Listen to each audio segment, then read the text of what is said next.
So let's assume that is the right answer given the current circumstance. Is like it has to be somewhat depends on each milestone what the update frequency is, right? Mhm. Would you agree with that, or would you challenge that thinking? I would a bit of A and a bit of B. I agree and would challenge some of it.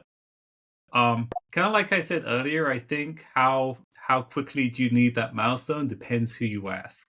Some people really care about when that cargo is on board and leaves because they have a job to do after that, and money is riding on them billing someone or who has paid for those goods, and their condition is when it leaves we can charge you. Some people are really concerned about knowing when that container is at a transshipment place because they have ISF to file and there's stuff that has to happen in the right order, otherwise they're not doing their job properly. And then some people really care about what's happening at POD terminals, what's happening at railheads when the containers move inland. There are all these various things which can be critical, and usually they happen at the transition points. Typically, they happen when the container is on the ground in some facility. There's something you need to be doing.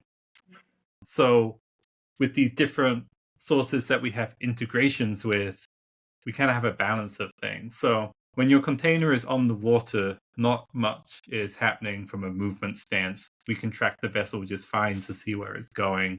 When your container is on the ground at the terminal, well, we don't know what's happening, but there's something you're waiting for. You're waiting to know it's available. So we go direct to the source in those cases, and we check a lot more frequently at the source where the container is, so we can get that information as close to when it occurs as we can. And we try to get sub-hour on availability as an example.